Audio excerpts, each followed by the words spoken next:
Salutacions, en aquest videotutorial intentarem descobrir com funciona, almenys al nivell més bàsic, aquest Project Libre, un programari de planificació.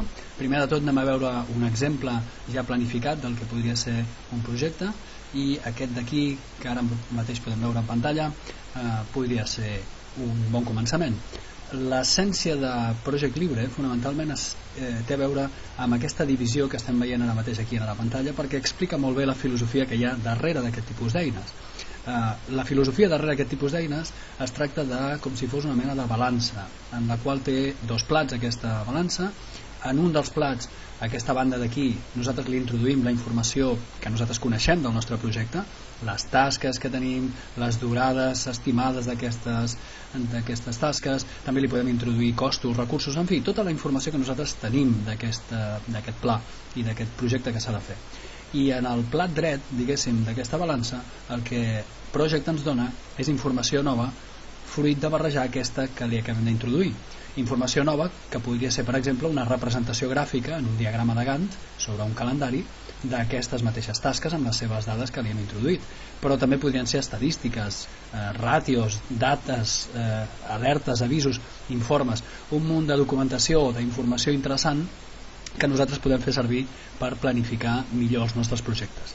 Justament aquesta és una de les qüestions importants. Aquestes eines com Project Libre, però també com altres similars tipus Microsoft Project, etc., no planifiquen. Seguim sent nosaltres els que planifiquem. El que fan aquestes eines, si de cas, és ajudar-nos a planificar, mostrant-nos informació que d'altra manera ens seria difícil d'aconseguir. El millor de tot és que tots aquests programes funcionen igual, és a dir, que si aprenem a fer servir un, per exemple, el Project Libre, podem fer servir perfectament qualsevol dels altres. I el segon gran avantatge que tenen és que en realitat, almenys en les seves bases, són francament senzills de fer servir. Provem-ho. Anem a fer un nou projecte, una nova planificació. Ens demana un nom de projecte. Aquest serà el projecte número 1 i automàticament tenim un projecte obert per començar a treballar.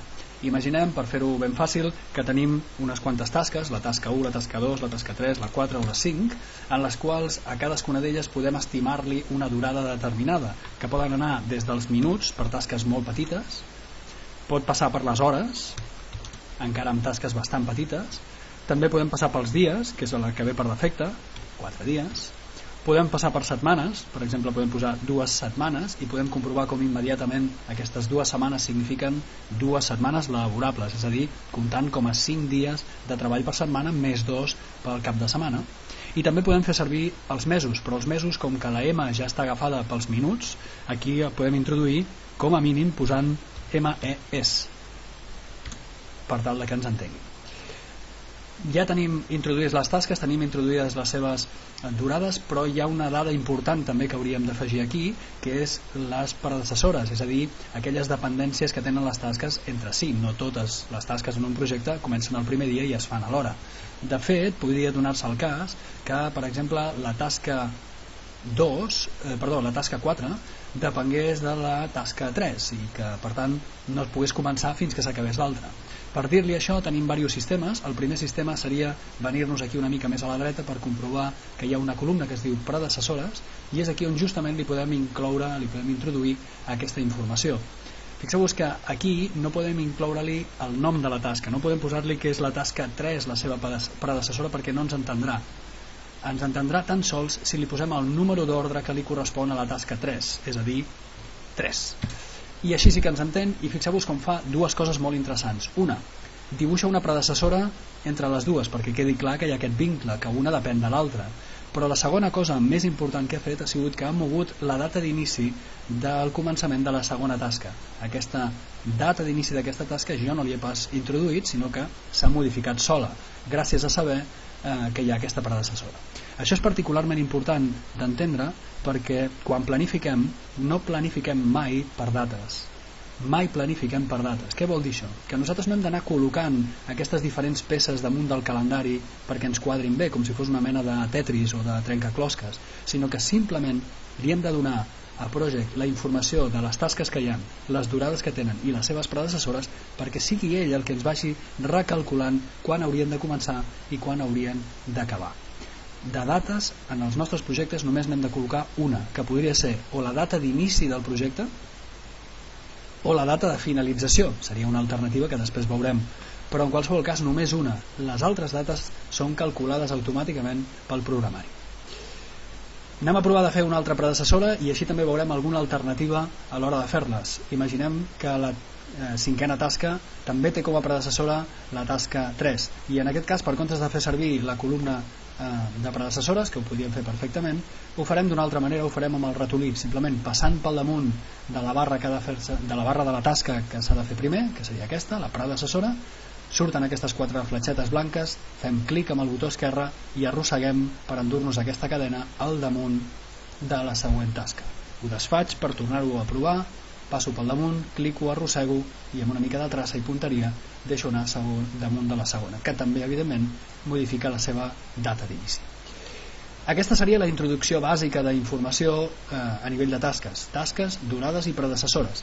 Ens faltaria alguna cosa més, però abans d'arribar a introduir més coses anem a veure com ja Project Libre ens dona una mica d'informació gràcies a aquesta petita part d'informació que hem introduït. Per on puc treure informació? Fonamentalment d'un parell de llocs. El primer d'ells el tenim aquí en les cintes que estan a la part de dalt, on tenim la cinta Archivo i un botó que es diu Información. Si passem per aquí, descobrirem immediatament que tenim la data d'inici del projecte, que jo la podria canviar. Aquest projecte podria començar el desembre del 2019, per exemple, el dia 11 en concret, i això desplaçaria tot aquest projecte.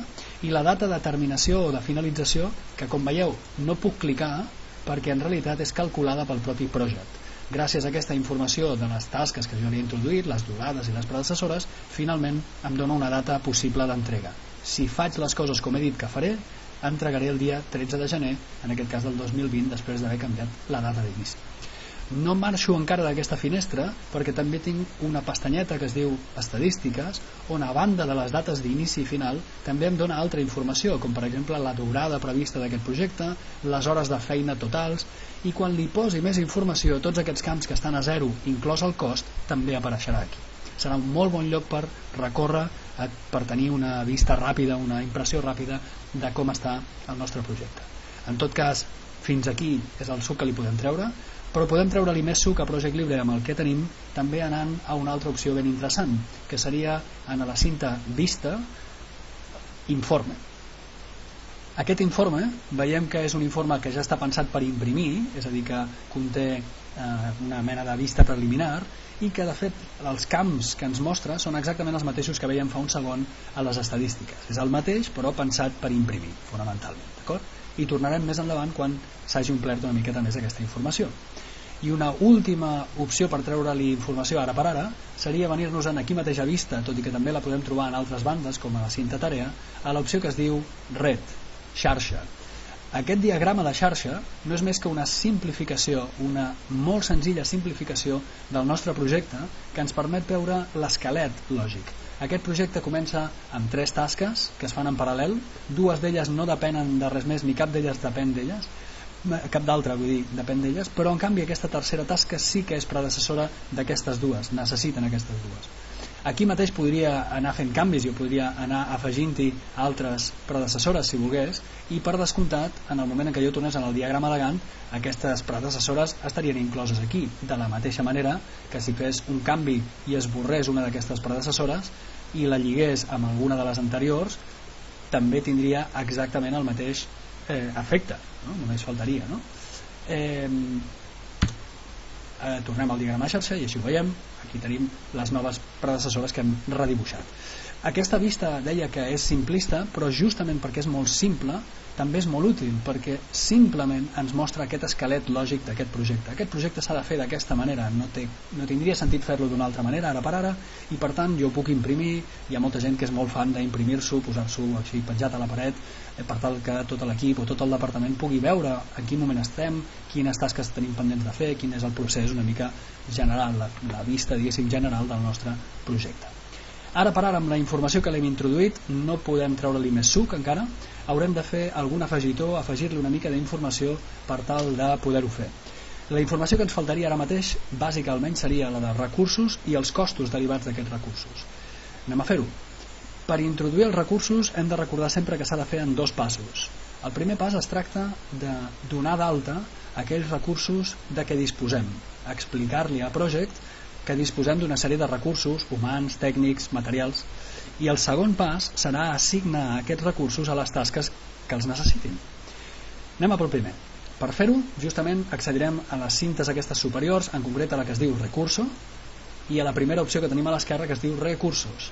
I aquest és, diguéssim, el full blanc on nosaltres podem donar d'alta, explicar quins són els recursos de què disposem. Tenim una sèrie de recursos, aquí podem tenir recursos humans, però també podríem tenir recursos tècnics sense cap tipus de problemes, podríem tenir ordinadors, cable per fer instal·lacions, podem tenir moltes coses. En tot cas, m'agradaria aprofitar aquests 4 exemples per veure algunes de les columnes, no pas totes, algunes de les que realment tenen un cert joc. La primera columna que ens trobem interessant és aquesta que es diu Tipo, que si ens n'adonem aquí té 2 opcions quan despleguem el menú, Trabajo i Material. Això té a veure amb la manera en què comptabilitzarem els costos d'aquest recurs. Si aquest recurs és un recurs que els seus costos el comptabilitzarem per hores de feina, a tant l'hora de feina, a 10, 20, 30 euros l'hora de feina, ho posarem com si fos trabajo, perquè són hores de treball. Però en canvi, si com fos el cas del cable, això ho comptaríem per unitats, en aquest cas podrien ser metres de cable, el que hauria de fer és posar-ho com a material perquè ho comptarem 1, 2, 3, 26 metres de cable a un preu determinat a aquesta unitat. Després, si de cas, veurem alguna alternativa, però ara per ara ens quedem amb aquesta idea. Si passo una mica més cap a la dreta, podrem descobrir algunes altres columnes interessants, fonamentalment aquestes 3 que tenim aquí, unitats màximes, tasa estàndard i tasa sobre tiempo. Les unitats màximes, aquest percentatge, es refereix al percentatge sobre la jornada laboral d'aquest recurs en el que estem que dedica al meu projecte. És a dir, que si té dedicació completa, tot el dia, tota la jornada laboral està dedicat al mateix projecte, ja està bé com està 100%. El 100% de la seva jornada el dedica al meu projecte. Però si per contra té altra feina, té altres projectes, això ho podem modificar i baixar-ho a 50, 25, el que faci falta en funció de les diferents característiques de la feina. I just al costat tenim el tema dels costos amb aquestes 2 columnes. Com que aquests 3 primers recursos hem dit que eren tipus trabajo, ens està preguntant quin és el preu per hora de cadascun d'ells. Poden ser els preu per hora que toqui en cada cas. En aquest cas cal recordar que són costos bruts, ho hem de tenir en compte a l'hora d'incloure-ho, i per descomptat també si volem quantificar les hores extres i a sobre es paguen, que ja seria fantàstic, doncs a quin preu per descomptat es pagarien. Simplement cal introduir aquí la informació i amb això ja ho tenim. Fantàstic! Amb això ja tenim més que suficient per començar a treballar la segona part del tema dels recursos. Hem dit que la primera era donar-los d'alta, ja els tenim donat d'alta amb les seves característiques. Anem a pel segon, que és assignar-los a les tasques que els hi corresponen o que les necessiten, els requereixen. Per fer-ho, com sempre, ens en tornem al diagrama de Gantt a través de la cinta Tarea Gantt i aprofitarem una altra d'aquestes columnes que tenim a la franja esquerra, que és aquesta última, nombre del recurso. Aquí és on podem posar el nom dels diferents recursos que volem assignar.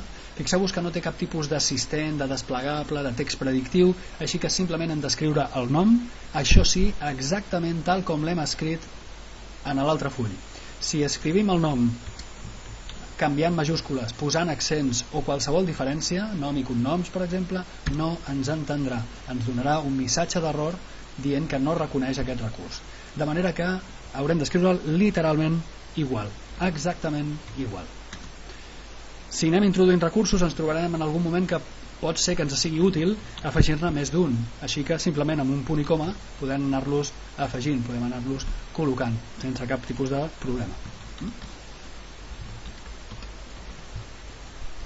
Aquí estan assignats tots els recursos, hem comprovat com algunes de les tasques s'han escurçat en el temps perquè li hem col·locat més recursos, més força de treball i per tant s'assumeix que es poden fer més ràpid, més de pressa, es redueix també la durada. I fixem-nos que ara, simplement havent introduït aquests recursos, tornant als mateixos llocs on havíem tret abans informació, ara en traurem més informació. Tornem a la cinta Archivo i a la informació, a les seves estadístiques, per comprovar que seguim tenint la mateixa informació d'abans i a sobre ens ha afegit el cost total d'aquest projecte. Ja tenim aquest cost aquí especificat. Tanquem aquí, ens n'anem també a aquella vista informe que havíem tret abans per descobrir que no només tenim aquest informe, sinó que a més, aquí a dalt on posa Reporte, podem canviar aquest tipus d'informe per un altre que es diu Task Information i que ens permet personalitzar-lo ensenyant, per exemple, el cost. Quan ho fem, què tenim aquí? Doncs el que tenim és un pressupost amb 2 clics de cadascuna de les tasques, el que ens costa i, per descomptat, a baix de tot, el total. En 2 clics podem tenir un pressupost sense cap tipus de dificultat. A banda d'aquesta informació nova que apareix en aquests llocs que ja havíem visitat abans, també tenim un parell de vistes que ara els hi podem treure molt de suc i que seria molt interessant conèixer i dominar, perquè ens donaran el màxim control sobre aquesta eina. Es tracta, per exemple, del uso de recursos. Aquest uso de recursos pot semblar un tant estrany, extravagant o complex d'entendre, però no ho és tant en realitat. Fixem-vos que tenim aquesta divisió un cop més, que ens separa la pantalla en 2 meitats. A la banda esquerra el que tenim inicialment és el nom dels diferents recursos i la quantitat d'hores de feina a les quals els hem assignat. Els hem assignat, per exemple, 176 hores i mitja a aquest recurs en concret d'aquí, que serien mitja hora d'aquí, 16 d'aquí, 80 i 80 sumen aquestes 176 hores. Són mitja hora de T1, 16 hores de T3, 80 de T4 i 80 de T5, és a dir, que tenim un escandall perfecte, detalladíssim, de les càrregues de feina per cada recurs. I a sobre, acabar-ho de rematar, a la banda dreta d'aquesta divisió tenim un calendari, ara per ara està per dies, però podríem canviar posant-ho per mesos, per setmanes. Ara per ara està per dies i podem veure com cadascuna d'aquestes files, perfectament alineada horitzontalment, comprovem com es plasmen aquestes hores damunt del calendari. A l'alçada del nom, en aquesta franja que és més grisa, el que tenim és el resum del dia. Aquest resum del dia ens indica que, per exemple, aquest projecte començarà aquest dia dimecres amb un total de 12 hores i mitges per aquest recurs d'aquí, que per descomptat voldrà saber d'on li venen aquestes hores, 12 i mitja hores de feina, que a més són moltes. Doncs li ve de mitja hora d'aquí, 4 i mitja d'aquí i 7 i mitja d'aquí, que són, llegint-les en horitzontal, de T1, T3 i T4.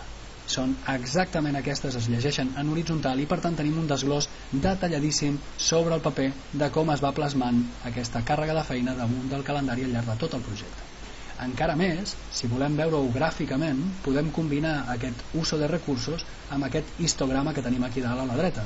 I aquest histograma, que el que fa és mostrar-nos els diferents recursos, quan marquem el recurs, automàticament comprovem de manera gràfica quina és la càrrega de feina.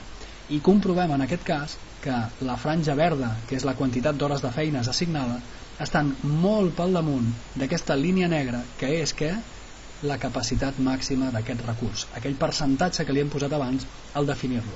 Quan hem dit que aquest recurs d'aquí només té un 50% de capacitat de treball cada dia, el que vol dir és que són 4 hores i per tant tot el que li assignis per sobre d'això serà impossible de fer, no ho podrà fer. Aquest recurs està sobrecarregat de feina. Haurem de buscar solucions i intentar equilibrar-ho una mica més. Tenim un altre recurs al qual li passa alguna cosa similar, però no aquí al principi, que com veieu, com que té un 100%, està perfectament enquadrada la feina dins d'aquest marge, però que potser al anar més endavant igual podria produir-se. No és el cas. Com veiem, està tot perfectament controlat i aquest recurs no té cap sobrecàrrega de feina.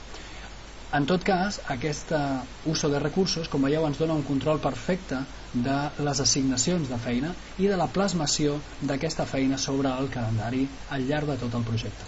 És l'uso de recursos, però té una germana bessona que es diu uso de tareas.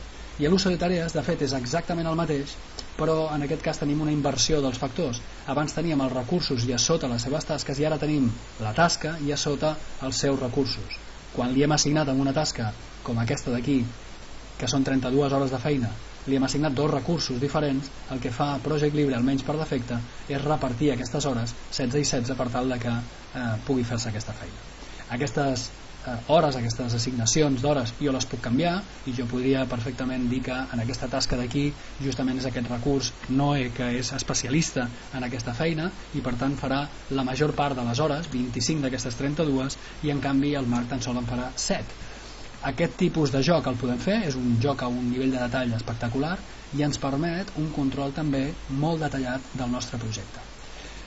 Per resumir, com veiem, la idea senzilla darrere del Project Libre és poder introduir informació per tal de rebre informació nova, que tant pot ser gràfica com podria ser a través de dades estadístiques o podria ser a través d'informes de qualsevol tipus, com hem vist que n'hi ha de diversa qüestió. Fins i tot, si ens agradés, podríem arribar a tenir un detall perfectíssim de les càrregues de feina i com es distribueixen al llarg del projecte, fins i tot de manera gràfica. Project Libre és un programa molt senzill de començar a fer servir, que es va complicant a mesura que pretenem fer més coses, però que en la seva essència és molt senzill, és tan senzill com això que hem provat de fer, i que de fet permet substituir d'una vegada per totes definitivament aquell tipus de planificació que es fa amb eines que no estan pensades per això, com el Microsoft Excel, pintant quadradets de colors, etc., que són eines que, com dic, no estan pensades per això i que el que provoquen és unes planificacions molt toves, molt lleugeres, molt superficials, que provoquen enormes desviacions justament perquè no ens han permet arribar al nivell de detall que sí que ens permetria una eina d'aquest tipus.